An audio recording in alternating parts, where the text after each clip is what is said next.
മലയാളികൾ ഇതുവരെ അദ്ദേഹത്തെ ആക്ടറായിട്ട് മാത്രമേ കണ്ടിട്ടുള്ളൂ. ഡയറക്ടറായിട്ട് എങ്ങനെയാണ് അദ്ദേഹം? വളരെ ഞാൻ ആക്ടറായിട്ട് എത്ര സൗമ്യം സ്വഭാവക്കാരനാണോ അതിന്റെ 10 ഇരട്ടി സൗമ്യം. ഞാൻ അങ്ങനെ ഒരു ഡയറക്ടറെ ഞാൻ ഇതുവരെ കണ്ടിട്ടില്ല. ഞാൻ ചോദിച്ചു ഇതിന്റെ സീക്രട്ട് എന്താണെന്ന്. ഈ ഇത്രയും കമ്പോസ്റ്റ്, ഇത്രയും ഒരിക്കലും ടെൻഷൻ ഇല്ല, ഒരാളടുത്തും ചൂടാവുന്നത് ഞാൻ കാണുന്നില്ല. ഇതുപോലെ യോഗയാണ്. ഞാൻ പറയും ഞാനിനി എന്ത് യോഗ ഇത് തലകുത്തി മറിഞ്ഞു നിന്നാലും എനിക്ക് ഇത്രയും എന്നെ കൊണ്ട് ഇത് പറ്റില്ല. കാരണം എനിക്ക് ദേഷ്യം വന്നു കഴിഞ്ഞാൽ എൻ്റെ വായിൽ നിന്ന് എന്തെങ്കിലും വീഴും. ഓസ്ലറിന്റെ മിക്സ് നടക്കുന്ന സമയത്ത് മൂപ്പര് ഒന്ന് ഫുൾ സിനിമ നമ്മളൊരു ഓൾമോസ്റ്റ് മിക്സ് ആയി കഴിഞ്ഞു. അപ്പം അദ്ദേഹത്തിൻ്റെ ഇൻട്രോ, അത് കഴിഞ്ഞ് മമ്മൂക്കയുടെ ഇൻട്രോ, അതുപോലെ വേറൊരു ഒരു പീസും കൂടി, ഏതോ ഒരു പീസ് എനിക്ക് ഓർമ്മയില്ല. മറ്റേ അദ്ദേഹത്തിൻ്റെ വൈഫ് ആൻഡ് കുട്ടി ആദ്യം കാണാതെ അങ്ങനെ ആ മ്യൂസിക് മൂപ്പറിൻ്റെ തൊടയിൽ പിടിച്ചിങ്ങനെ ഒരു സ്ക്വീസ് ഉണ്ടായിരുന്നു. എന്നൊക്കെ പറഞ്ഞില്ല. അതൊക്കെയാണ് നമുക്ക് ആ നാച്ചുറൽ റിയാക്ഷൻ കിട്ടുമ്പോഴാണ് നമുക്ക് ഏറ്റവും സന്തോഷം. പിറകിലാരു വിളിച്ചോ മധുര നാരകം പൂത്തോ അകലെ മുകിലിന് പിറകിൽ പനിമതി വെറുതെ എന്തിനൊളിച്ചു മുറിയിൽ കഥകിന് വെളിയിലൊരു കിളി പതിയെ ഒന്നു ചിലച്ചു. ഇൻഫാക്ട് നിങ്ങൾ ചന്ദ്രചൂഡ എന്ന് പറഞ്ഞ പാട്ടില്ലേ, അതിൻ്റെ ഓപ്പണിങ്ങിൽ ചന്ദ്രചൂഡ ശിവശങ്കര പാർവതി രമണ നിനಗೆ നമോ നമോ, ഈ ഒരു സാധനം ആക്ച്വലി എൻ്റെ വോയിസാണ്. Let's maintain decorum. See you have every right. നിങ്ങൾക്ക് എൻ്റെ അടുത്ത് വന്നിട്ട് സാർ ചെയ്ത ഈ പാട്ട് എനിക്ക് ഇഷ്ടപ്പെട്ടില്ല എന്ന് പറയാം. എനിക്കതിൽ യാതൊരു I don't have to agree with you, but I respect your opinion. പക്ഷേ അതേ ഒപ്പീനിയൻ നിങ്ങൾ വന്നിട്ട് എന്നോട് തെറി പറഞ്ഞു കഴിഞ്ഞാൽ എൻ്റെ സ്വഭാവം മാറും. ഇന്ന് നമ്മുടെ കൂടെയുള്ളത് തിയേറ്ററിൽ സക്സസ്ഫുൾ ആയിട്ട് ഓടിക്കൊണ്ടിരിക്കുന്ന പവി കെയർടേക്കറിന്റെ മ്യൂസിക് ഡയറക്ടറായ മിഥുൻ മുകുന്ദൻ സാറാണ്. Sir, welcome to Abaq Media. Thank you. മലയാളത്തിൽ ഇതിപ്പോ 4ാമത്തെ പടം, 5ാമത്തെ പടം. എന്താണ് എക്സ്പീരിയൻസ് ദിലീപിന്റെ കൂടെ ഒരു മൂവി വർക്ക് ചെയ്തതിൽ? അത് വളരെ വളരെ സന്തോഷമുള്ളൊരു കാര്യമായിരുന്നു. കാരണം ഇങ്ങനൊരു സ്ക്രിപ്റ്റ് വന്നു, അത് വിനീതേട്ടൻ വന്ന് പറഞ്ഞു. എനിക്ക് ആ സ്ക്രിപ്റ്റാണ് ആദ്യം ഇഷ്ടപ്പെട്ടത്. കാരണം ഒരു എന്താ പറയുക, വളരെ ഫീൽ ഗുഡ് ആയിട്ടുള്ള, നമുക്ക് മനസ്സിന് വളരെ കുറച്ച് കരയിപ്പിക്കും, കുറേ ചിരിപ്പിക്കും, അങ്ങനെയുള്ള ടൈപ്പുള്ളൊരു സിനിമ. ആ ക്യാരക്ടറായിട്ട് നമ്മൾ കണക്ട് ആവുന്നുണ്ടായിരുന്നു. അപ്പോൾ അത് കേട്ടപ്പോഴേ എനിക്ക് തോന്നി. പിന്നീടാണ് എന്നോട് പറയുന്നത് ദിലീപേട്ടൻ തന്നെയാണ് ഇത് അഭിനയിക്കുന്നത്, അദ്ദേഹം തന്നെയാണ് പ്രൊഡ്യൂസ് ചെയ്യുന്നത്. അപ്പം കൂടുതൽ സന്തോഷം. കാരണം ചെറുപ്പം തൊട്ടേ നമ്മൾ കണ്ട് വളരെയധികം എൻജോയ് ചെയ്തിട്ടുള്ള അദ്ദേഹത്തിൻ്റെ സിനിമകളിലെ ഡയലോഗൊക്കെ എനിക്ക് ബൈ ഹാർട്ടാണ്. CID മ്യൂസിയം, ഈ മീശമാധവനൊക്കെ എടുത്തത് സീൻ ടു സീൻ ബൈ ഹാർട്ടാണ്. അപ്പം അത്രയും ഇഷ്ടമുള്ളൊരു നടൻ്റെ കൂടെ വർക്ക് ചെയ്യാൻ പറ്റുക എന്ന് പറയുന്നത് വലിയൊരു സന്തോഷമുള്ളൊരു കാര്യം തന്നെ. ഇപ്പോൾ ഈ പറഞ്ഞ പോലെ തന്നെ ദിലീപേട്ടന് ശരിക്കും പറഞ്ഞ ഒരു ടേണിംഗ് പോയിന്റ് ആയിട്ട്, അല്ലെങ്കിൽ ഭയങ്കരമായിട്ട് ഉയർന്നു വരണം എന്ന് വിചാരിച്ചിരിക്കുന്ന ഒരു മൂവി തന്നെ ആയിരുന്നല്ലോ. അപ്പം ആ ഒരു സംഭവം കേട്ടപ്പോൾ ഒരു പേടിയൊക്കെ തോന്നിയോ, ഇതൊരു വെല്ലുവിളി ആണല്ലോ ഈ പടം എന്നുള്ളത്? അങ്ങനെയൊന്നുമില്ല. ഇപ്പം എല്ലാ പടവും നമുക്കൊരു എന്താ പറയുക, ഒരു ഡു ഓർ ഡൈ എന്ന് ഞാൻ പറയും. ബിക്കോസ് എന്തുകൊണ്ടാണെന്ന് വെച്ചാൽ കഴിഞ്ഞ സിനിമ ഹിറ്റായിരുന്നു വിചാരിക്കുക, പക്ഷേ ഈ സിനിമ ഫ്ലോപ്പായി കഴിഞ്ഞു കഴിഞ്ഞാൽ തീർച്ചയായിട്ടും ഞാൻ പറഞ്ഞില്ല, ആ ഒരു നമുക്ക് നമ്മളെ പറ്റി തന്നെ, നമ്മുടെ കരിയറിനെ കുറിച്ച് തന്നെ നമുക്കൊരു കുറച്ചൊരു ടെൻഷൻ വരുന്നൊരു സിറ്റുവേഷനാണ്. അതൊരു എന്താ പറയുക, സിനിമ അല്ലെങ്കിൽ ഒരു ആർട്ടിസ്റ്റിൻ്റെ ജീവിതത്തിൻ്റെ ഒരു എന്താ ബ്ലെസ്സിങ് ആൻഡ് കേഴ്സ് എന്ന് പറയുന്നൊരു സംഭവമാണത്. അപ്പോൾ അതുകൊണ്ട് തന്നെ ഒരു സിനിമയും ഏറ്റവും നല്ല രീതിയിൽ വർക്കാവണം തന്നെയാണ് എൻ്റെ ആഗ്രഹം. പക്ഷേ യെസ്, ദിലീപേട്ടൻ്റെ സിനിമയിൽ അദ്ദേഹത്തിൻ്റെ പ്രീവിയസ് ഫിലിംസിൻ്റെ ആ ഒരു ബോക്സ് ഓഫീസ് അതങ്ങനെ ആയതുകൊണ്ട് തീർച്ചയായിട്ടും ആ ഒരു എക്സ്ട്രാ ഒരു എന്താ പറയുക പ്രഷർ ആ സിനിമയുടെ മുകളിലുണ്ടായിരുന്നു. പക്ഷെ മ്യൂസിക്കിൻ്റെ മുകളിൽ ഞാൻ പ്രത്യേകിച്ച് അങ്ങനെ എടുത്തിട്ടില്ല. നല്ല സിനിമയാകുമ്പം അതിൻ്റെ കൂടെ നല്ല മ്യൂസിക്കായിട്ട് പോകുന്നുള്ളതാണ് എൻ്റെ വിശ്വാസം. അപ്പം അങ്ങനെ. അതുപോലെ റോഷാക്കിലാണല്ലോ ഫസ്റ്റ് വരുന്നത്. അപ്പം അതിലൊരു മിസ്റ്റോറിക് ആയിട്ടുള്ള ഒരു ബാക്ക്ഗ്രൗണ്ട് സ്കോറും സോങ്സും ഒക്കെ അതേപോലെയായിരുന്നു, ഒരു ഡാർക്ക് ജോണറിൽ പോകുന്ന ഒരു സംഗതിയായിരുന്നു. അപ്പോൾ ഓസ്ലറിനും ഏകദേശം അതേപോലെയൊക്കെ തന്നെ. അപ്പോൾ ഒരു ഇന്റർവ്യൂവിൽ നേരത്തെ പറഞ്ഞു കേട്ടു എനിക്ക് അങ്ങനത്തെ സംഭവങ്ങൾ ചെയ്യാനാണ് ഇഷ്ടം എന്നുള്ളത്. അപ്പം പവി കെയർടേക്കറിലേക്ക് വരുന്ന സമയത്ത് കംപ്ലീറ്റ്ലി ഫീൽ ഗുഡ് ആണ്. അപ്പം അതെങ്ങനെയാണ് അതിലേക്ക് വരുന്നത്? അത് എനിക്കൊന്ന് ഇഷ്ടം എന്ന് പറയുന്നതിലും കൂടുതൽ അങ്ങനെയുള്ള പ്രോജക്റ്റുകളാണ് എന്നെ തേടി വന്നിട്ടുള്ളത്. അത് കാരണം ഗരുഡഗമന എന്ന് പറയുന്ന കന്നഡയിലെ പടം ഹിറ്റായതിനു ശേഷമാണ് റോഷാക്കിൽ വിളിക്കുന്നത്. കാരണം അതൊരു ഡാർക്ക് ഗാങ്സ്റ്റർ ഫിലിമായിരുന്നു. അപ്പോൾ അതിൻ്റെ സ്കോർ കേട്ട് ഇതിലേക്ക് വരുമ്പം ഇതും അങ്ങനെ ഒരു എന്താ പറയുക, ഒരു വളരെ സൈക്കോളജിക്കൽ മിസ്റ്ററി ത്രില്ലറൊക്കെ ആയിട്ടുള്ള സബ്ജക്ട്. അത് കഴിഞ്ഞ് നമ്മൾ പിന്നെ ഓസ്ലറിലേക്ക് വരുമ്പോൾ ആ ഒരു മൂഡ് തന്നെയാണ്. അതിനിടയിൽ ഞാൻ പറഞ്ഞില്ല, പൂവൻ എന്ന് പറയുന്ന ഒരു പടം ഞാൻ ചെയ്തിട്ടുണ്ടായിരുന്നു, കുറച്ചൊരു ഫീൽ ഗുഡ് പടമാണ്. പക്ഷേ ഈ പടങ്ങൾ ശ്രദ്ധിച്ചത്ര ആ പടം വർക്കായില്ല. അപ്പൊ അതിന്റെ ഒരു ഫാക്ടർ കൊണ്ടാവാം പാട്ടുകൾ ശ്രദ്ധിക്കപ്പെട്ടു. ഇഷ്ടപ്പെട്ടിരുന്നില്ലേ പൂവൻ? ശരി, പ്രത്യേകിച്ച് അതിലെ ചന്തക്കാരി എന്ന് പറയുന്നൊരു പാട്ട് എനിക്ക് പേഴ്സണലി എൻ്റെ ഫേവറേറ്റ് കോമ്പോസിഷൻസിൽ ഒരെണ്ണമാണ്. അപ്പം അതൊക്കെ അന്ന് ശ്രദ്ധിക്കപ്പെട്ടിരുന്നു. പക്ഷേ സിനിമ സക്സസ് ആകുമ്പോഴാണ് എപ്പോഴും മ്യൂസിക്കിന് ആ ഒരു വലിയൊരു ബൂസ്റ്റ് വരുന്നത്. അപ്പോൾ ഇപ്പം അനിരുദ്ധിനെ പോലെ ഇത്രയും സക്സസ്ഫുൾ ആയിട്ടുള്ള ഒരു കമ്പോസറിന്റെ ഇത് നോക്കുകയാണെങ്കിലും അദ്ദേഹത്തിന്റെ ഇപ്പം അധികം ബോക്സ് ഓഫീസിൽ വർക്കാവാത്ത ബീസ്റ്റ് എന്ന് പറയുന്ന സിനിമയിൽ നല്ല അസല് പാട്ടുകളുണ്ട്. പക്ഷെ അതായിരിക്കില്ല ചിലപ്പം ജയിലറൊക്കെ ആയിരിക്കും കൂടുതൽ പോപ്പുലർ ആയിട്ടുണ്ടാവും. അപ്പം അങ്ങനെ അപ്പോൾ ആ ഒരു ഫാക്ടർ ഉണ്ട്. പക്ഷേ അതുകൊണ്ട് തന്നെ വിനീതേട്ടൻ ഈ സബ്ജക്റ്റ് കൊണ്ടുവന്നപ്പോഴും എനിക്ക് എൻ്റെ മനസ്സിലെന്താണെന്ന് വെച്ചാൽ എൻ്റെ ഒരു ലൈനപ്പിൽ ഈ കുറേ ത്രില്ലേഴ്സും മിസ്റ്ററി സാധനങ്ങളുടെ ഇടയിൽ ഒരു നല്ലൊരു ഫീൽ ഗുഡ് സാധനം കയറ്റാൻ പറ്റിയൊരു, അപ്പം നമുക്കൊരു ഫ്രഷ് ആവുമല്ലോ, ഇല്ലെങ്കിൽ ഒരേ സാധനം ചെയ്യുന്ന മാതിരി ഒരു ഫീൽ വരുമല്ലോ. അപ്പം അങ്ങനെ ഏറ്റെടുത്തതാണ്. അതൊരു നല്ലൊരു ചാലഞ്ചായിരുന്നു. അതിൽ കുറച്ച് പാട്ടുകളൊക്കെ ചെയ്യാം. പിന്നെ ദിലീപേട്ടൻ്റെ സിനിമകളുടെ വേറൊരു പ്രത്യേകത അതായിരുന്നു, എപ്പോഴും നല്ല പാട്ടുകൾ, വളരെ സൂപ്പർ ഹിറ്റ് ആയിട്ടുള്ള പാട്ടുകളൊക്കെ. എൻ്റെ ഒരു വലിയ ഐഡലാണ് വിദ്യാസാഗർ സർ. അദ്ദേഹത്തിൻ്റെ കൂടെ ഹിറ്റ് കോമ്പിനേഷൻ ആയിരുന്നല്ലോ. അപ്പോൾ ആ ഒരു സ്റ്റെപ്പിലേക്ക് നമ്മൾ വരുമ്പോഴും നമ്മളും നമ്മളെ കൊണ്ട് പറ്റുന്ന മാക്സിമം നല്ല കുറച്ച് മെലോഡിയസ് സോങ്സ് ഉണ്ടാക്കണമെന്നായിരുന്നു എൻ്റെ ആഗ്രഹം. അതിൽ ഒരു പരിധിവരെ വിജയിച്ചു എന്നാണ് വിശ്വാസം. ഇപ്പൊ ചന്ദ്രചൂഡ എന്ന് പറയുന്ന ഒരു സോങ് ആണല്ലോ ഭയങ്കര ഹിറ്റായിട്ട്. എനിക്ക് തോന്നുന്നു കേരളത്തിലെ ആളുകളിൽ അത് കേട്ടിട്ടില്ലാത്ത ആരും തന്നെ ഉണ്ടാവില്ല. ഇപ്പം ഒരു മലയാളിയാണ്, പക്ഷെ ബാംഗ്ലൂരാണ്. വിചാരിച്ചിരുന്നോ കേരളത്തിലേക്കൊക്കെ ഇത് എത്തും, ഭയങ്കര ഹിറ്റ് ആവും എന്നുള്ളത്? അങ്ങനെ ഒരു പ്രതീക്ഷ ഉണ്ടായിരുന്നില്ല. കാരണം ഞങ്ങൾ ആ സിനിമ ചെയ്ത ടീം ഒരു വളരെ ചെറിയ ടീമാണ്. ഞങ്ങൾ ഒന്നുമൊട്ടേ കഥ എന്ന് പറയുന്ന ഒരു സിനിമ ചെയ്തു. അത് അവിടെ ഹിറ്റായി. പിന്നെ ഇവിടെ തമാശയായിട്ട് റീമേക്ക് ഒക്കെ ചെയ്തു. ആ ടീമിന്റെ രണ്ടാമത്തെ പടമാണ്. അപ്പം ഞങ്ങളെ സംബന്ധിച്ചിടത്തോളം അന്ന് ഇത്ര എനിക്ക് തോന്നുന്നു 2 കോടി രൂപയായിരുന്നു അതിന്റെ ബഡ്ജറ്റ്. ഞങ്ങൾക്കത് വലിയ ബഡ്ജറ്റായിരുന്നു. It's a huge thing for us. അപ്പം ഞങ്ങളുടെ ഇതെന്തായിരുന്നു വെച്ചാൽ കർണാടകയിലുള്ള ആളുകൾ അത് കാണണം, അവരത് ഇഷ്ടപ്പെടണം എന്നുള്ളൊരു തോട്ട് പ്രോസസ്സ് ഞങ്ങൾക്ക് ഉണ്ടായിരുന്നു. പിന്നെ പുറത്ത് ആര് കണ്ടാലും നല്ലത് പറയണം, ഈ ഒരു ഇത് വെച്ചിട്ട്. പക്ഷേ ഇതിങ്ങനെ കയറി എസ്പെഷ്യലി കേരളത്തിൽ തെലുഗു ഓഡിയൻസിനിടയിലൊക്കെ തമിഴിൽ ഭയങ്കരമായിട്ട് കേരളത്തിൽ ഇൻഫാക്ട് എനിക്കൊന്നും ഏതൊരു തൃശ്ശൂർ പൂരത്തിനാണെന്ന് അറിയില്ല, ഒരു വീഡിയോ റീൽ ആരോ എനിക്ക് അയച്ചു തന്നിട്ടുണ്ടായിരുന്നു. അവിടെ ആനകളൊക്കെ വെച്ച് നിൽക്കുമ്പോൾ ഈ പാട്ട് സ്പീക്കറിലൂടെ, അതൊക്കെ ശരിക്കും പറഞ്ഞാൽ ഒരു ആർട്ടിസ്റ്റിനെ സംബന്ധിച്ചിടത്തോളം അതിനപ്പുറത്തോട്ട് വലിയൊരു അവാർഡില്ല. ഭയങ്കര സന്തോഷമുള്ളൊരു കാര്യമാണ്. ശിവഭഗവാനുമായിട്ടൊക്കെ കണക്ട് ചെയ്ത് ഒരുപാട് പേര് കവർ ചെയ്യും, പാട്ട് പാടുകയും ഭയങ്കര ഹിറ്റ് ആക്കുക. അപ്പൊ അതൊക്കെ കാണുമ്പോഴത്തേക്കും ആസ് എ ക്രിയേറ്റർ എന്താണ് ഫീൽ ചെയ്യുന്നത്? അല്ല, സന്തോഷമാണ്. കാരണം അതിലൊക്കെ എന്നെ ടാഗ് ചെയ്യാറുണ്ട്. ഇപ്പൊ എന്റെ പ്രൊഫൈലിൽ പോയി നോക്കിയാൽ എന്റെ ടാഗ് പോസ്റ്റ് ഏറ്റവും കൂടുതൽ ചന്ദ്രചൂഡയുടെ കവേഴ്സ് ആണ്. ചന്ദ്രചൂഡൻ, പിന്നെ അതുപോലെ വേറൊരു ശിവഭഗവാന്റെ പാട്ടുണ്ട് അതിനകത്ത്, സോജുഗാഥ എന്ന് പറയുന്നൊരു പാട്ടുണ്ട്. ഈ 2 പാട്ടിലും ടാഗ് ചെയ്തിട്ടാണ്. അപ്പൊ അതില് മലയാളികളായ പയ്യന്മാർ തന്നെ, ബാംഗ്ലൂരിലുള്ള കുറച്ച് പയ്യന്മാർ, അവന്മാർ റീൽ ചെയ്തിട്ട് അത് എത്രയോ മില്യൺ കണക്കിന് വ്യൂ ഒക്കെയാണ് അതിന് പോയിരിക്കുന്നത്. സോ സന്തോഷമുണ്ട്. കാരണം അവരത് ഇൻസ്പയർഡ് ബൈ മിഥുൻ മുകുന്ദൻ എഴുതുമ്പോൾ നമുക്ക് സന്തോഷം തന്നെയാണ്. ബട്ട് അഗൈൻ ഞാൻ പറഞ്ഞില്ല, ഇത് ഒരു നമ്മുടെ കയ്യിൽ നിന്ന് പോയി കഴിഞ്ഞ് കഴിഞ്ഞാൽ പിന്നെ ഇറ്റ് ഈസ് ബിയോണ്ട് അസ്. ആ ഒരു ഫാക്ടറും കൂടി ഉണ്ട് ഇതിനകത്ത്. ആൾക്കാർ എങ്ങനെ അതിനെ കേൾക്കുന്നു, എങ്ങനെ അത് അവരെ എഫക്ട് ചെയ്യും. ഞാൻ ചിലപ്പം ഇപ്പോൾ ഞാൻ വളരെ സത്യസന്ധമായിട്ട് പറയുന്നത്, ചന്ദ്രചൂഡ് ചെയ്തപ്പോൾ അധികം സമയമൊന്നും എടുത്തിരുന്നില്ല. കാരണം പാട്ട് ഓൾറെഡി ഉണ്ടല്ലോ, ആ കീർത്തനം ഓൾറെഡി ഉള്ളൊരു കീർത്തനമാണ്. അപ്പം അത് ഈ സിനിമയ്ക്ക് വേണ്ടിയിട്ട് ഇങ്ങനെ പ്രസന്റ് ചെയ്യണമെന്ന് വെച്ചിട്ട് എനിക്കൊന്നൊരു രാവിലെ ഇരുന്ന് ഒരു വൈകുന്നേരം ആയപ്പോഴേക്കും അതിൻ്റെ ഫുൾ സാധനം സെറ്റായിരുന്നു. ഞാൻ ഡയറക്ടറിന് അയച്ചു കൊടുത്തു, അയാൾക്കും ഓക്കെ ആയിരുന്നു. അപ്പം ഞങ്ങൾ അതിലും കൂടുതൽ ഇതൊരു അത്രയും സംഭവമാണെന്ന് നമ്മൾ പ്രതീക്ഷിക്കുന്നില്ല. പക്ഷെ സിനിമയിൽ വന്നു, സിനിമയിൽ അതിൻ്റെ ഇമ്പാക്ട്, അതാണ് ദ പവർ ഓഫ് സിനിമ. അത്രയും ആൾക്കാരെ അത് എഫക്ട് ചെയ്തു. വളരെ സന്തോഷം. അതുപോലെ തന്നെ ബൈ പ്രൊഫഷൻ അല്ലെങ്കിൽ പഠിച്ചതെന്ന് പറഞ്ഞാൽ MBBS ആണ്, ഡോക്ടറാണ്. അപ്പൊ അവിടെ നിന്ന് ശരിക്കും പറഞ്ഞാൽ അതൊരു സേഫ് സോൺ ആണ്. നമ്മളെ ഇപ്പോഴത്തെ ഒരു ഫിനാൻഷ്യൽ കണ്ടീഷനൊക്കെ വെച്ച് നോക്കി കഴിയുമ്പോൾ അല്ലെ, അതിനകത്തുനിന്ന് ഒരു പാഷൻ എൻ്റെ ഇതാണ് എന്ന് പറഞ്ഞിട്ട് ഒരു മ്യൂസിക് ഡയറക്ടറായിട്ട് സിനിമ ഇൻഡസ്ട്രിയുടെ ഉള്ളിൽ വന്നിട്ട് ഇപ്പൊ എനിക്ക് തോന്നുന്നു ഏകദേശം 7 and 8 years 7 years in Kannada. ഇത്രയും വർഷങ്ങൾ കഴിഞ്ഞിട്ട് നോക്കുമ്പോൾ ഞാനെടുത്ത തീരുമാനം ശരിയായിരുന്നു എന്നാണോ, അല്ലെങ്കിൽ എന്താ തോന്നുന്നത്? 100% ശരിയായിരുന്നു. കാരണം ഞാൻ ഇതിൽ സന്തുഷ്ടനാണ്. വളരെ I am very very happy that I made this choice. Medicine യാതൊരു പ്രശ്നമില്ല. ആ പ്രൊഫഷൻ വളരെ നല്ല പ്രൊഫഷനാണ്. അത് ചെയ്യാൻ പാഷനുള്ള ആളുകൾ അതിമനോഹരമായിട്ട് അതുകൊണ്ട് തന്നെയാണ് ഞാൻ എൻ്റെ പേരിൽ ഡോക്ടർ ഇടാത്തത്. എന്നോട് പലരും ചോദിച്ചിട്ടുണ്ട്, ഡോക്ടർ ഞാൻ എനിക്ക് ഡിഗ്രി ഉണ്ട് സമ്മതിക്കുന്നു, പക്ഷേ അത് day in and day out work ചെയ്ത് ആൾക്കാരെ സഹായിക്കുന്ന കുറേ പേര്, എൻ്റെ ക്ലാസ്മേറ്റ്സ് ഉൾപ്പെടെ കുറേ പേരുണ്ട്. അപ്പം out of respect for them ഞാൻ ആ ഡോക്ടർ എന്നുള്ള ടാഗ് വെക്കാറില്ല. ഞാനിപ്പോൾ പ്രാക്ടീസ് ചെയ്തിട്ട് ഇപ്പോൾ ഏകദേശം 9-10 വർഷമായി.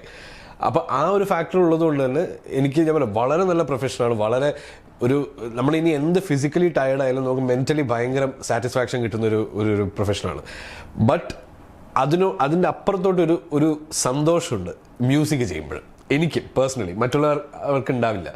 എനിക്ക് അത് ഒരു പാട്ടൊക്കെ ഒന്ന് സെറ്റായി വന്ന അല്ലെങ്കിൽ ഒരു മ്യൂസിക് നമ്മൾ ആ മ്യൂസിക് കാരണം സീൻ കുറച്ചും കൂടെ ബെറ്റർ ആയി എന്നൊക്കെ നമുക്കൊരു ഫീഡ്ബാക്ക് കിട്ടുമ്പോൾ അത് തരുന്നൊരു സന്തോഷം അത് എനിക്ക് പറഞ്ഞറിയിക്കാൻ പറ്റില്ല. അപ്പം ആ ഒരു സാധനമായിരുന്നു എൻ്റെ മനസ്സിലുണ്ടായിരുന്നൊരു എയിം. അത് ഇന്നും എനിക്ക് കിട്ടുന്നുണ്ട്. ഇപ്പോൾ പവി കെയർടേക്കർ ഉൾപ്പെടെ ഞാൻ ആ കാര്യത്തിന് ഇപ്പം വിനീതേട്ടനൊക്കെ ചില സീനുകളൊക്കെ അദ്ദേഹം ബാക്ക്ഗ്രൗണ്ട് സ്കോർ അത്രയ്ക്ക് അദ്ദേഹത്തിന് ഇഷ്ടപ്പെട്ടിട്ട് ആ വളരെ ഓപ്പണായിട്ട് എന്നോടത് പറഞ്ഞിട്ടുണ്ട്. അത് കേൾക്കുമ്പോഴുള്ള സന്തോഷം നമുക്ക് അത് തന്നെയാണ്.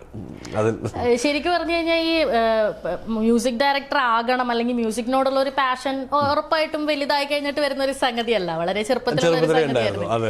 പിന്നെ എന്തുകൊണ്ടാണ് ഒരു ഡിഗ്രി എടുക്കണം? അതൊരു ടിപ്പിക്കൽ പാരന്റിങ്ങിന്റെ ഒരു സംഭവം തന്നെയാണ്. അത് അതങ്ങനെ തന്നെയാണ്. അതിപ്പം നമുക്ക് അല്ല, പക്ഷെ ആ പാരന്റിങ് അഡ്വൈസിൽ എനിക്ക് ഒരു വാല്യൂ തോന്നിയിരുന്നു. കാരണം ഇറ്റ്സ് ഗുഡ് അഡ്വൈസ്. ഞാൻ പറയാം, കാരണം നമുക്ക് തീർച്ചയായിട്ടും ഒരു ബാക്കപ്പ് ആയിട്ട് ഉണ്ടാവണം. കാരണം ഇപ്പൊ ഈ പറയുന്ന ഫീൽഡിൽ എൻ്റെ പേരൻസിന് എന്നെ ഒരു വിധത്തിൽ സപ്പോർട്ട് ചെയ്യാൻ പറ്റില്ല. അവർക്ക് അതിനെക്കുറിച്ച് അറിയില്ല.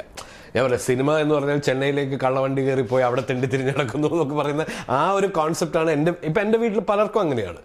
അപ്പം അതുകൊണ്ട് തന്നെ ഇറ്റ് ഈസ് ഞാൻ പറയാം, അവർക്ക് എങ്ങനെയാണ് ഗൈഡ് ചെയ്യേണ്ടത്. കാരണം എന്തൊക്കെ പറഞ്ഞാലും സ്വന്തം മകനാണ് ഇവൻ.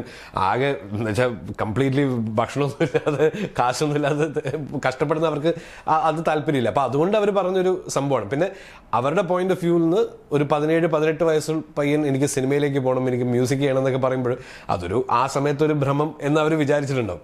പ്രൊഫഷണൽ കോഴ്സും അതിൻ്റെ സീരിയസ്നെസ് ആകുമ്പോഴേക്കും ഇവൻ ആള് തല നേരെയാണെന്ന് അവർ വിചാരിച്ചിട്ടുണ്ടാവും. പക്ഷെ അത് നടന്നില്ല.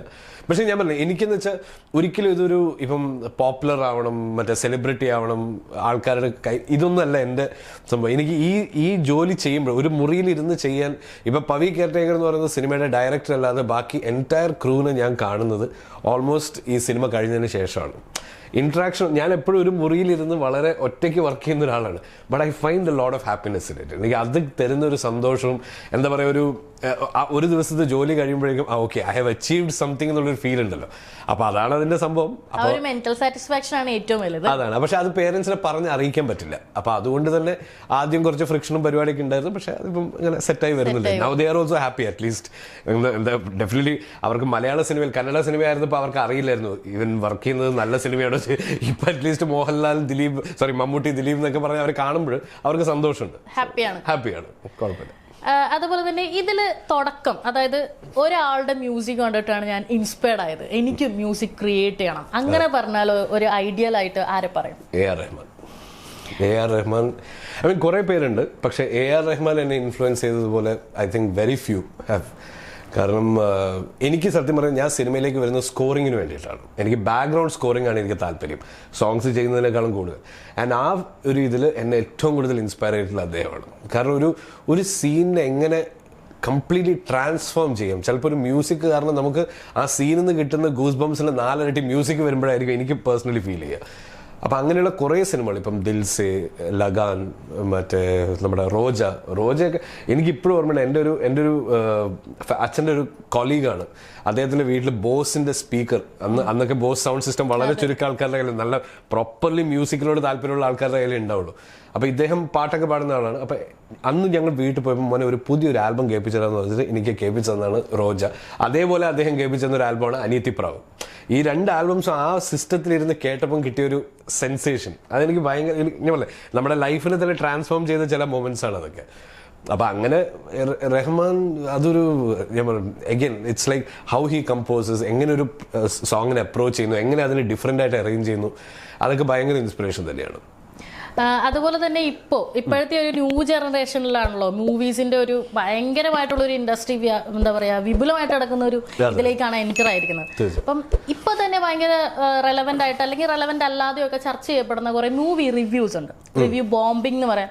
ഇപ്പൊ ഫസ്റ്റ് കന്നഡ മൂവി ഇത്രയും നാള് ചെയ്തു, അവിടെ നിന്ന് മലയാളത്തിലേക്ക് വന്നു. ഓരോ വർക്ക് ചെയ്യുമ്പോഴും ഇങ്ങനെ ഒരു കാര്യത്തെ അഭിമുഖീകരിക്കുന്നുണ്ട്. അപ്പം എന്താണ് പേഴ്സണലി ഇങ്ങനെ ഒരു റിവ്യൂസ് പറയുന്നതിനോട് അല്ലെങ്കിൽ പറയുന്ന രീതി എന്തെങ്കിലും മാനസികമായിട്ടോ ഇതിങ്ങനെ അല്ല അങ്ങനെ തോന്നിയിട്ടുണ്ടോ? തീർച്ചയായിട്ടും. ഇപ്പം ഞാൻ പറഞ്ഞു, ഞാൻ ഏകദേശം 6-7 വർഷം കന്നഡയിൽ വർക്ക് ചെയ്തിട്ടാണ് ഞാൻ മലയാളത്തിലേക്ക് വരുന്നത്. കന്നഡയിൽ റിവ്യൂസ് ഞാൻ കണ്ടിട്ടുണ്ട്, ചിലത് നെഗറ്റീവും ആവാം.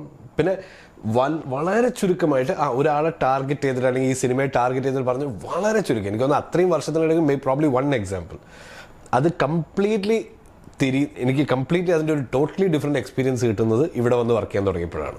അപ്പോൾ അത് മലയാളത്തിൽ തീർച്ചയായിട്ടും ബാക്കിയുള്ള ഭാഷകൾ എനിക്കറിയില്ല, എനിക്കറിയുന്ന 2 ഭാഷകൾ ഞാൻ കമ്പയർ ചെയ്യുന്നതാണ്. പക്ഷെ വളരെ സ്ട്രോങ് ആയിട്ടുള്ളൊരു ഒരു റിവ്യൂ കൾച്ചർ ഇവിടെ ഉണ്ട്. അത് നല്ലതുമാണ്, പക്ഷെ അറ്റ് ദ സെയിം ടൈം കാരണം സാധാരണക്കാരെ സിനിമകളെ മനസ്സിലാക്കുന്നു, അതിനെക്കുറിച്ച് ഡീറ്റെയിൽഡ് ആയിട്ട് ഡിസ്കസ് ചെയ്യുന്നു, അതൊക്കെ എനിക്ക് വളരെ സന്തോഷമുള്ള ഒരു കാര്യമാണ്.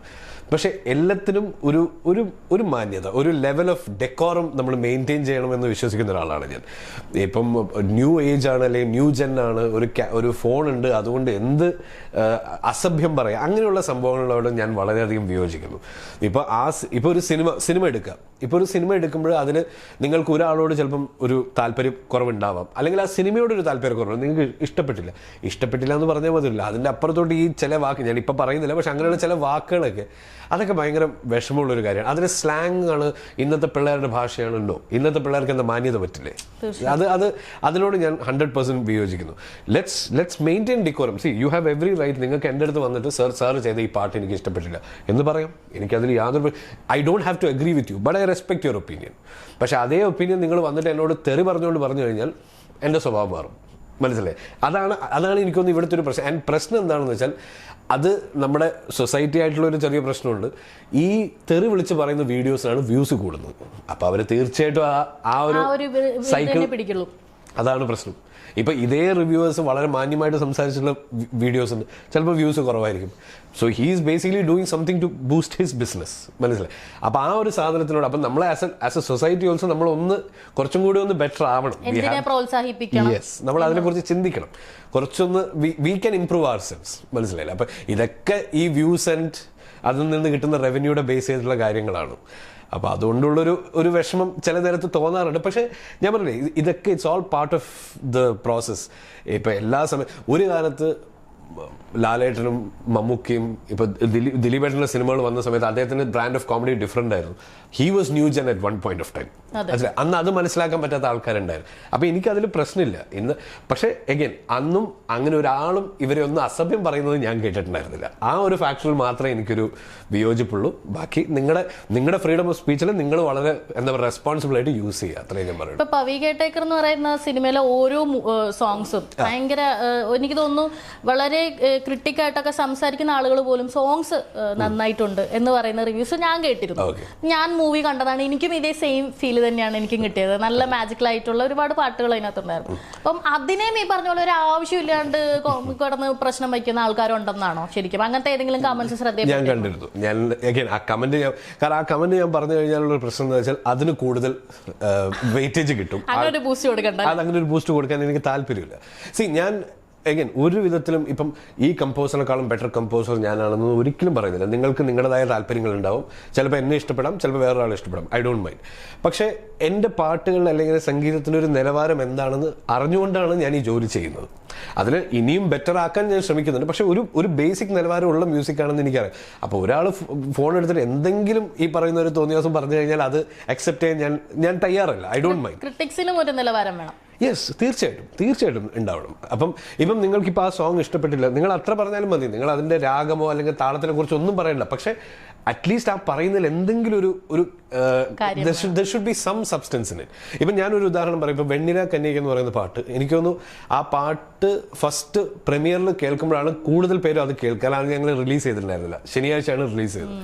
അപ്പോൾ ആ പ്രീമിയർ ഷോന്ന് പുറത്തു വന്ന് പലരും എൻ്റെ അടുത്ത് വന്നിട്ട് പ്രത്യേകം എടുത്ത് പറഞ്ഞത് ആ പാട്ടിനെ കുറിച്ചാണ്. കാരണം ആ പാട്ടിൻ്റെ പ്ലേസ്മെൻറ്റ്, അതിൻ്റെ ഫീല്, അത് ഹരിശങ്കർ പാടിയിരിക്കുന്നു, വിനായകൻ്റെ ലിറിക്സ്, മ്യൂസിക്, അതൊരു ഇങ്ങനെ എന്താ പറയുക നമ്മളെ വളരെ പതിഞ്ഞ് തുടങ്ങിയിട്ട് ഇങ്ങനെ ഒരു എക്സ്പ്ലോഡ് ചെയ്യുന്നൊരു പാട്ടാണ്. അപ്പോൾ ആ കാര്യങ്ങളൊക്കെ ആൾക്കാർ എടുത്തു പറയുന്നത്. അപ്പോൾ ഇത്രയും ആൾക്കാരെ അത് എഫക്റ്റ് ചെയ്തിട്ടുണ്ടെങ്കിൽ തീർച്ചയായിട്ടും ഞാൻ ഉദ്ദേശിച്ച കാര്യത്തിൽ ഞാൻ കുറേ ഒരു പെർസെൻറ്റേജ് വരെ ഞാൻ വിജയിച്ചു എന്നുള്ളതാണ് എൻ്റെ ഒരു അണ്ടർസ്റ്റാൻഡിങ്. അപ്പം അങ്ങനെ ഇരിക്കുമ്പോൾ പെട്ടെന്ന് ഒരാൾ വന്നിട്ട് ഇതെന്ത് ഡാഷ് പാട്ടാണെന്നൊക്കെ പറഞ്ഞിട്ട് നമുക്ക് മെസ്സേജ് കാണുമ്പോൾ നമുക്കതൊരു it doesn't make sense to me. എനിക്ക് വിഷമം തോന്നാതിരിക്കാനുള്ള കാരണം അതാണ്. കാരണം നിങ്ങൾ പറയുന്നതിന്റെ അർത്ഥം എനിക്ക് മനസ്സിലാവുന്നില്ല എന്നുള്ളതാണ്. പക്ഷെ അത് കുറച്ചെങ്കിലും നമ്മുടെ ഒരു ഡേ ചിലപ്പം ഓഫ് ആക്കാനോ അല്ലെങ്കിൽ നെഗറ്റീവ് അടിക്കാനോ ഒക്കെ നമുക്ക് അത് അങ്ങനെ ഒരു ഇത് വരില്ലേ? ഞാൻ സത്യസന്ധമായിട്ട് പറയുകയാണെങ്കിൽ എൻ്റെ പാട്ടുകളെ ആൾക്കാർ പറയുന്നതിനേക്കാളും കൂടുതൽ സിനിമയെ പറയുമ്പോഴാണ് എനിക്ക് വിഷമം. ബിക്കോസ് സിനിമ വിജയിക്കണം എന്നുള്ളതാണ് ഞങ്ങൾ എല്ലാവരുടെയും ആഗ്രഹം. കാരണം വേറൊന്നും കൊണ്ടല്ല, ഞാൻ if I have to speak from a selfish point of view, cinema വിജയിച്ചാലേ ഞങ്ങൾക്ക് നിലനിൽപ്പുള്ളൂ, അല്ലേ? അതാണ് അതിൻ്റെ സത്യം. ഞാനിപ്പോൾ എന്ത് പാട്ടുണ്ടാക്കിയാലും ആ സിനിമ വിജയിച്ചില്ലെങ്കിൽ ഇറ്റ്സ് നോട്ട് വർക്കിംഗ്. അപ്പം എൻ്റെ വർക്ക് കാരണം സിനിമ നന്നായി, സിനിമ അത് കാരണം വർക്കായി എന്ന് പറയുന്നതിനേക്കാളും എനിക്ക് വേറൊരു അവാർഡ് കിട്ടാനില്ല, വേറൊരു കോംപ്ലിമെൻ്റ് ഇല്ല. അപ്പോൾ അതുകൊണ്ടാണ് ഞാൻ സത്യം പറഞ്ഞാൽ പേഴ്സണലായിട്ട് എടുക്കുന്ന എപ്പോഴും സിനിമ എന്തെങ്കിലും പറയുമ്പോഴാണ് എനിക്ക് കുറച്ചും കൂടെ വിഷമം വരാറ്.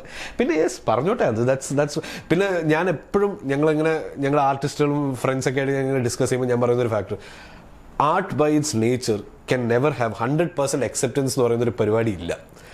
AR റഹ്മാനെ ഇഷ്ടപ്പെടാത്ത എത്രയോ ആൾക്കാർ, ഞാൻ എൻ്റെ കുട്ടിക്കാലം ഞാൻ അവരായിട്ട് ഫൈറ്റ് ആയിരുന്നു. AR റഹ്മാൻ എങ്ങനെ നിനക്ക് ഇഷ്ടമാകാതിരിക്കുന്നതെന്ന് പറഞ്ഞിട്ട് ആ ഒരു കുട്ടിക്കാലത്തൊരു ഫൈറ്റ്. അപ്പം അതേപോലെ ആ അത്രയും അക്സെപ്റ്റഡ് ആയിട്ടുള്ളൊരു വ്യക്തിക്ക് പോലും ഹേറ്റേഴ്സ് എന്നല്ല, പക്ഷേ I don't like his music എന്ന് പറയുന്ന ആൾക്കാരുണ്ടാവും. So I don't expect that നിങ്ങൾ എല്ലാവരും 100% അക്സെപ്റ്റൻസ് വേണ്ട. പക്ഷേ as long as the percentage of people എന്നെ ഇഷ്ടപ്പെടുന്ന ആൾക്കാരുടെ പെർസെൻറ്റേജ് കൂടുതലാണെങ്കിൽ ഞാൻ സക്സസ്ഫുൾ ആണ്. അത്രേ എനിക്ക് ഞാൻ ഉദ്ദേശിക്കുന്നുള്ളൂ.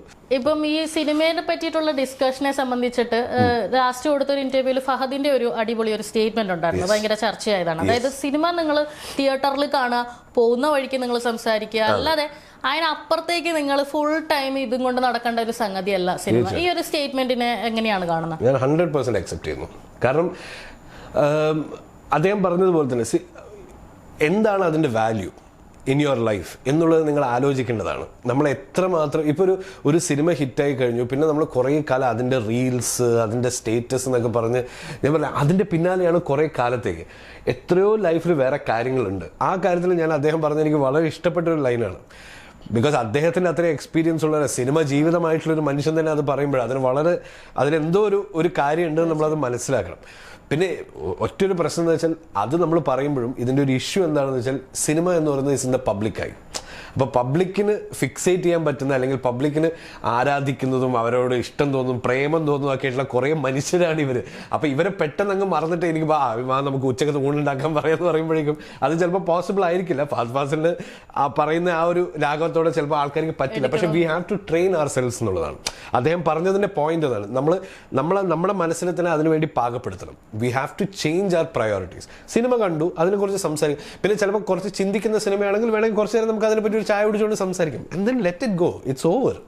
മനസ്സിലായില്ല? അപ്പൊ അത് ഞാൻ 100% യോജിക്കുന്നു. യെസ്. അതുപോലെ തന്നെ ഇപ്പം നമുക്കൊരു ഇപ്പം മലയാളത്തിൽ വർക്ക് ചെയ്തിട്ടുള്ള കുറേ ഇതുണ്ടല്ലോ. അപ്പൊ കുറച്ച് എനിക്ക് തോന്നുന്നു അത്യാവശ്യം പോപ്പുലർ ആയിട്ടുള്ള ആക്ടേഴ്സിന്റെ കൂടെയും പോപ്പുലർ ആയിട്ടുള്ള ക്രൂവിന്റെ കൂടെ തന്നെയാണ് വർക്ക് ചെയ്തിട്ടുള്ളത്. അപ്പൊ ഞാൻ ഓരോരുത്തരുടെ പേര് പറയാം. അപ്പം അവരുമായിട്ടുള്ള ഒരു എക്സ്പീരിയൻസ് അല്ലെങ്കിൽ പറയാൻ ആഗ്രഹമുള്ള ഒരു സംഗതിയോ പറയാം. അപ്പൊ ഫസ്റ്റ് റോഷാക്ക് ആണല്ലോ.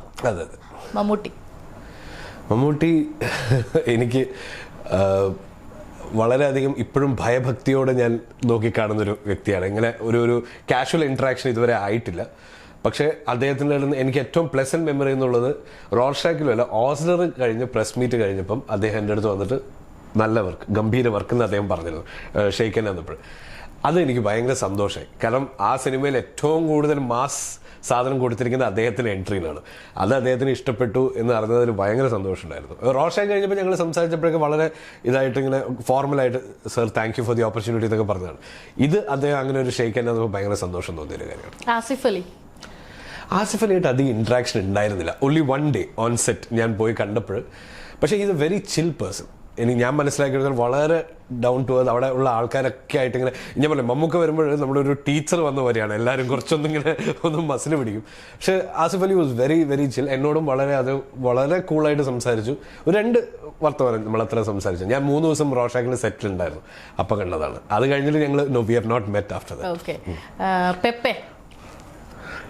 പെപ്പെ ഞാൻ കണ്ടിട്ടേ ഇല്ല. Never met him. ശരി, ഞാൻ ഇപ്പോഴും ഓർക്കുന്നത് അതെ, ഞാൻ പെപ്പെ കണ്ടിട്ടില്ല. അല്ല അത് ഓഫ് കോഴ്സ്. പക്ഷെ ഞാൻ കാരണം നമ്മള് സിനിമയിൽ ഇങ്ങനെ ഞാൻ വർക്ക് ചെയ്യുമ്പോൾ ഇങ്ങനെ കണ്ടു എന്നല്ലാതെ നേരിട്ട് ആക്ച്വലി നമ്മൾ സംസാരിച്ചിട്ടില്ല. എനിക്ക് തോന്നുന്നു പെപ്പയുടെ ഒരു ഡിഫറെന്റ് അപ്രോച്ച് ആയിരുന്നു. എല്ലാത്തിലും ഇടി അതുപോലത്തെ ഒരു സംഭവത്തിൽ നിന്ന് പൂവം വേറെ ആയിരുന്നു. വേറൊരു സാധനം. പക്ഷെ എനിക്ക് തോന്നുന്നു പടം ശ്രദ്ധിക്കപ്പെട്ടില്ല. എങ്കിലും അതൊരു ഡിഫറെന്റ് അപ്രോച്ച് ആയിരുന്നു. അല്ല, പക്ഷെ ഞാൻ അതിന് I respect him for that. Because അങ്ങേർക്ക് അദ്ദേഹത്തിന്റെ സേഫ് സോണിൽ ഇരുന്ന് ഇപ്പം അതിനുശേഷം വന്നൊരു ഇടിപ്പടായ RDXും വലിയ ഹിറ്റായി. മൂപ്പർക്ക് ആ സേഫ് സോണിൽ തന്നെ ഇരിക്കായിരുന്നു. പക്ഷെ ഒന്ന് മാറ്റി പിടിക്കാം, കുറച്ചൊന്ന്. അതാണല്ലോ ഒരു ആർട്ടിസ്റ്റ് എന്ന നിലയിൽ നമ്മൾ ട്രൈ ചെയ്യണം. ഞാൻ നേരത്തെ പറഞ്ഞ പോലെ നമ്മൾ റോഷാക്കോ ഓസ്ലറൊക്കെ ചെയ്യുന്നു, അതിനിടയിൽ ഒരു പവി കെയർ ടേക്കർ അല്ലെങ്കിൽ പൂവൻ ചെയ്ത് കഴിഞ്ഞാൽ ഒരു ഡിഫറെന്റ് മൂഡ്. എല്ലാം വർക്കാവണമെന്നൊന്നുമില്ല. ഇപ്പം എന്നോട് പലരും പറയാനുള്ളത് മറ്റേ റോഷാക്കിൽ പോലുള്ള ഇംഗ്ലീഷ് പാട്ടുകൾ ഞാൻ C I have already done it. അടുത്തൊരു ആവശ്യം വരുമ്പോൾ നമുക്ക് ചെയ്യാം. പക്ഷേ ഞാനിപ്പോൾ ഈ ഒരു ഇംഗ്ലീഷ് പാട്ട് ചെയ്തു എന്ന് വെച്ച് കഴിഞ്ഞാൽ സകല സിനിമയിൽ ഇംഗ്ലീഷ് പാട്ട് കേട്ടേണ്ട ആവശ്യമൊന്നുമില്ല. അപ്പം അതുപോലെ അതെ ആ കാര്യത്തിൽ ഞാൻ പെപ്പെ റെസ്പെക്ട് ചെയ്യുന്നു. Sometimes it will fail. ഇനി ചിലപ്പോൾ അടുത്ത അദ്ദേഹം ചെയ്യുന്ന ഒരു ലവ് സ്റ്റോറി വലിയ ഹിറ്റ് ആയിരിക്കാം, അന്ന് എല്ലാവരും ഇത് മാറ്റി പറയും. അത്രേ ഉള്ളൂ. ഒരാൾക്ക് ഇന്നതേ പറ്റൂന്നൊന്നുമില്ല. അങ്ങനെയല്ല. He's an actor. ആക്ടർ എന്ന് പറയുന്നത് അതാണല്ലോ, പല പല കഥാപാത്രങ്ങളായി ട്രാൻസ്ഫോം ചെയ്യുന്ന ഒരാളാണല്ലോ ആക്ടർ. ഇപ്പം മ്യൂസീഷ്യൻ എന്ന നിലയിൽ എൻ്റെ ജോലി അതാണ്, പല കഥകൾക്കും അതിന് അനുയോജ്യമായിട്ടുള്ള മ്യൂസിക് ഞാൻ ചെയ്യണം. ഇപ്പോൾ ഞാൻ പറയും, ഇപ്പോൾ ഉദാഹരണത്തിന് സുഷിൻ്റെ ഇലുമിനാറ്റി ഇപ്പോൾ വലിയ ഹിറ്റായിരിക്കുന്നു, ആവേശത്തിലെ എല്ലാ പാട്ടുകളും അടിപൊളി പാട്ട്. നാളെ ഇപ്പം നമ്മുടെ ജോധ അക്ബർ പോലൊരു സിനിമ സുഷിൻ ചെയ്യുകയാണെങ്കിൽ അങ്ങേർക്ക് ഇലുമിനാറ്റി ചെയ്യാൻ പറ്റുമോ? ഇല്ല. ആ പാട്ടിനനുസരിച്ച് ആ സിനിമയ്ക്ക് അനുസരിച്ച് ചെയ്യണമല്ലോ. അപ്പൊ അതാണ് ഒരു ആർട്ടിസ്റ്റിന്റെ തന്നെ. അതിൽ ഏറ്റവും ബുദ്ധിമുട്ടുള്ള ഒരു ജോലിയാണ് തീർച്ചയായിട്ടും ഒരു ആക്ടറിന്. Because he has to transform physically, mentally, emotionally വേറൊരാളാവണം. അപ്പൊ അയാളത് ആ ഒരു റിസ്ക് എടുക്കാൻ തയ്യാറായിരുന്നത് you have to give him respect for it. Nivin Pauly അദ്ദേഹം ഞങ്ങൾ ഫോണിലൂടെ 2-3 പ്രാവശ്യം സംസാരിച്ചിട്ടുണ്ട് വർക്കിൻ്റെ സമയത്ത്. അഗൈൻ വളരെ റിലാക്സ്ഡ് ആയിട്ടുള്ളൊരു, ഞങ്ങളെല്ലാവരും കുറച്ച് ആ ഓണത്തിൻ്റെ റിലീസിൻ്റെ ഒരു തിരക്കും ബഹളമൊക്കെ ഉണ്ടായിരുന്നു. പക്ഷേ എന്നോട് ഫോണിലൊക്കെ സംസാരിച്ചപ്പോഴേക്കും നല്ലൊരു ഇതായിരുന്നു. എൻ്റെ പ്രശ്നം ഞാൻ ബാംഗ്ലൂരിൽ നിന്ന് വർക്ക് ചെയ്യുന്നതുകൊണ്ട് ഈ പറഞ്ഞ നേരിട്ട് പ്രൊമോഷനൊക്കെ ആകുമ്പോഴാണ് ഇവരെല്ലാവരും നേരിട്ട് കാണാൻ പറ്റുന്നത്.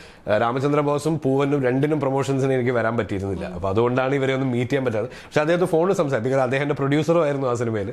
അപ്പൊ അങ്ങനെ ഞങ്ങൾ ഫോണിൽ സംസാരിച്ചിട്ടുണ്ട്. നല്ലൊരു രാമചന്ദ്രബോസിനെ സംബന്ധിച്ച ആളുകൾ ഒരുപാട് ചോദിക്കുന്നതാണ്. ആ സെയിം ടൈമിൽ ഇറങ്ങിയ മൂവീസ് എല്ലാം OTT വന്നു, എല്ലാവർക്കും കാണാൻ പറ്റിയ, തിയേറ്റർ മിസ്സായി പോയവർക്കെല്ലാം കാണാൻ പറ്റി. പക്ഷെ ഈ പടം ഇതുവരെ വന്നിട്ടില്ല. എന്തുകൊണ്ടാണ് അത് OTT വരാൻ? എനിക്ക് സത്യം പറഞ്ഞാൽ അറിയില്ല. ഞാനും അത് OTT-ൽ വരാൻ വേണ്ടി വെയിറ്റ് ചെയ്യാണ്.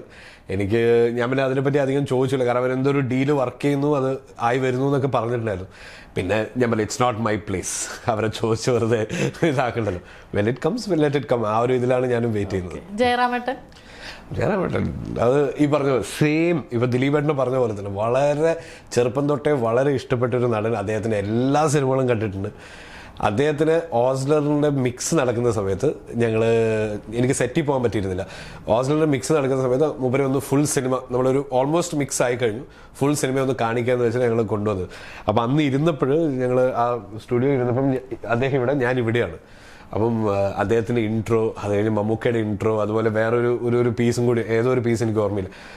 മറ്റേ അദ്ദേഹത്തിൻ്റെ വൈഫ് ആൻഡ് കുട്ടി ആദ്യം കാണാതെ അങ്ങനെ ആ മ്യൂസിക് മൂപ്പറിൻ്റെ തൊടയിൽ പിടിച്ചിങ്ങനെ ഒരു സ്ക്വീസ് ഉണ്ടായിരുന്നു, എന്നൊക്കെ പറഞ്ഞില്ല.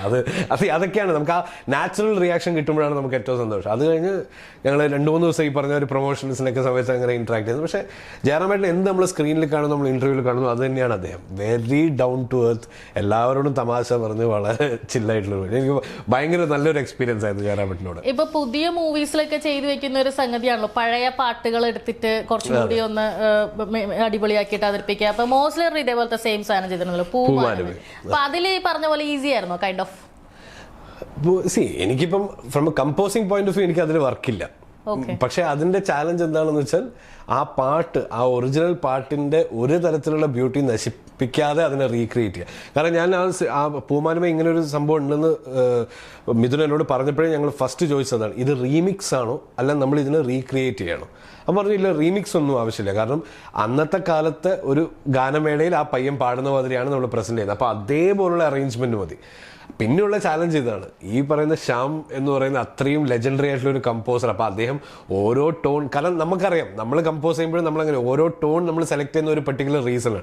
അപ്പോൾ അദ്ദേഹം സെലക്ട് ചെയ്ത പോലുള്ള അതേ ടോണിനെ റീക്രിയേറ്റ്, അതും എത്രയും 36-40 വർഷം പഴയുള്ള ഇൻസ്ട്രുമെന്റ്സ് ഒക്കെയാണ്. അപ്പോൾ ഇതൊക്കെ ഞങ്ങൾ ഇരുന്ന് തിരിച്ച് ഓക്കെ ഈ ഒരു ടോൺ വർക്കാവുന്നില്ല, ഇങ്ങനെ വർക്ക് ചെയ്തെടുത്തു എന്നുള്ളതായിരുന്നു അതിൻ്റെ ചാലഞ്ച്. അല്ല അത് കമ്പോസിംഗ് പോയിന്റ് ഓഫ് വ്യൂ ചാലഞ്ചില്ല. പിന്നെ പാടുന്ന പയ്യൻ, അപ്പം നിതിൻ കെ ശിവ എന്ന് പറയുന്നൊരു പയ്യന്, എനിക്കൊന്ന് ഏതൊരു റിയാലിറ്റി ഷോയിലൊക്കെ അദ്ദേഹം വളരെ പോപ്പുലർ ആയിരുന്നു. അസല് സിംഗറാണ്. അപ്പം ആ ഒരു വ്യക്തി അത് പാടി അതിൻ്റെ ഫീൽ കൊടുത്തു, അതിനൊരു ജീവൻ കൊടുത്തു അയാൾ. അപ്പം ശരിക്കും പറഞ്ഞാൽ അവർക്കാണ് ക്രെഡിറ്റ് കൊടുക്കേണ്ടത്. ഞങ്ങൾ അതിനെ ഫെയ്ത്ത്ഫുള്ളി റീക്രിയേറ്റ് ചെയ്തു എന്നുള്ളതാണ് എൻ്റെ ടീമിന്റെ ജോലി. മമ്മൂക്കയുടെ ഒരു സൂപ്പർ ഹിറ്റ് മൂവിയിലെ പാട്ടായിരുന്നല്ലോ, അപ്പൊ ഇത് റീക്രിയേറ്റ് ചെയ്തപ്പോഴത്തേക്ക് മമ്മൂക്ക അതിനെ പറ്റി എന്തെങ്കിലും കമന്റ് ചെയ്തായിരുന്നോ?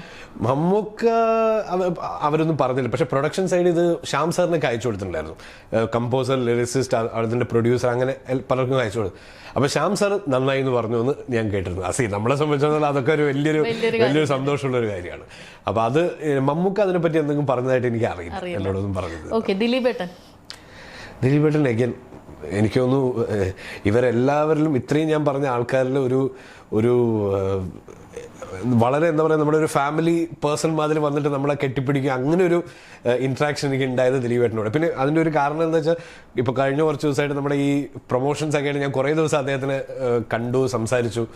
അപ്പോൾ ആ ഒരു ഫാക്ടറിൽ ഞാൻ പറയാം ഭയങ്കര ഒരു വളരെ നമുക്ക് ഇത്രയും വലിയൊരു സ്റ്റാറാണ്, ഞാൻ എത്രയോ വർഷം സ്ക്രീനിൽ കണ്ട ഒരു മനുഷ്യനാണ് ഇപ്പം എൻ്റെ അടുത്ത് നിന്നിട്ട് ഇങ്ങനെ കൈ തരുന്നതും കെട്ടിപ്പിടിക്കുന്നതൊക്കെ വലിയ സന്തോഷമുള്ളൊരു കാര്യമാണ്. അതും മ്യൂസിക് കഴിഞ്ഞപ്പോഴും അങ്ങനെ വന്ന് അതുപോലെ വളരെ നന്നായിട്ടുണ്ടെന്നൊക്കെ പറഞ്ഞ് ഇപ്പം ജസ്റ്റ് മിനിഞ്ഞാന്ന് ഞങ്ങൾ ഒരു ഇൻസ്റ്റാഗ്രാം ലൈവ് ചെയ്തിരുന്നു. അപ്പോൾ അതിന് കാണുമ്പോഴേക്കും എന്ന് വെച്ചാൽ നല്ല റെസ്പോൺസും ഹൗസ്ഫുൾ ഷോ ഒക്കെ ആയതുകൊണ്ട് ആ ഒരു അദ്ദേഹത്തിൻ്റെ മനസ്സിൽ ആ ശരിക്കത്തൊരു സന്തോഷം നമുക്ക് ഫീൽ ചെയ്യുന്നുണ്ട് അങ്ങേരുടെ ഇൻട്രാക്ഷനിൽ.